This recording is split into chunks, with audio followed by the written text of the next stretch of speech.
Hello guys, so for this video, I'll be showing you, ida-document ko yung trip ko sa Barcelona last December 4 to 5. So yan yung kasama ko, si Jenna. This one, boarding na kami.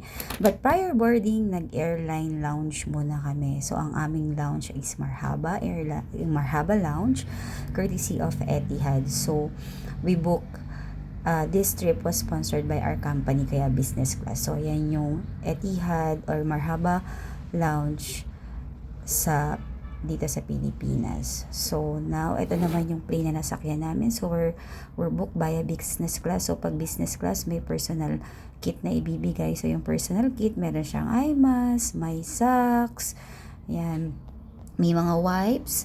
Kasi long flight ito, 10 hours yung first flight namin from Manila to Abu Dhabi.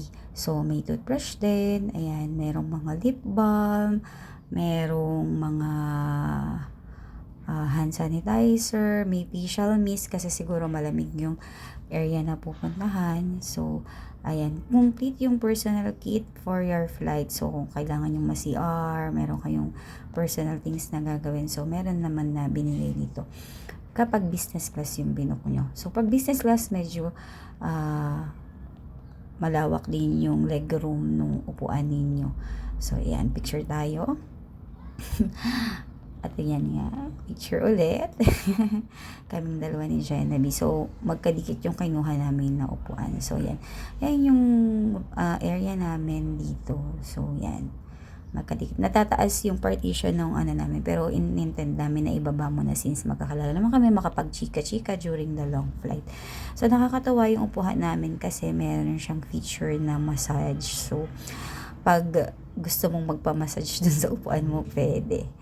So, yan. Ito naman yung mga food namin. So, ito yung appetizer. So, since long flight ito, may kasamang dinner. Dahil gabi kami nag-flight, may kasamang dinner yung aming binook na flight. So, ito naman yung best dessert na natikman ko sa Etihad. This is a chocolate cake with milk syrup. Ayan. Sarap niyan. Hindi siya matamis. Basta siya yung pinaka nagustuhan ko na dessert sa lahat ng dessert. Siguro dahil ang mga next dessert nyo na makikita is puro fruits na lang yung in-order ko. And then, yun nga, ito naman yung dinner ko. Nakalimutan ko na kung ano yan, pero more on vegetables yan. Kasi during that time, parang diet-dietan pa ako. And then, ayan, just like that, nakarating na, after 10 hours, nakarating kami ng Abu Dhabi. At ito na nga ang Abu Dhabi Airport. So, malamang marami na sa inyo ang nakapunta dyan. So, complete naman yung Abu Dhabi Airport.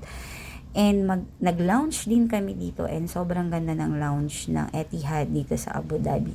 Kasi ito yung kanyang home country, basta ewan ko anong tawag doon, pero dito kasi galing ang Etihad. So ito naman yung second plane namin. This is from Abu Dhabi to Spain na.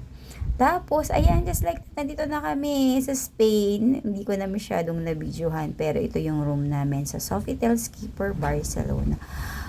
Twin bed yung kinuha namin. Though gusto ng company na separate room kami, pero gusto pa namin magchika-chika sa gabi, kaya yun, nabunok namin. So, see you again!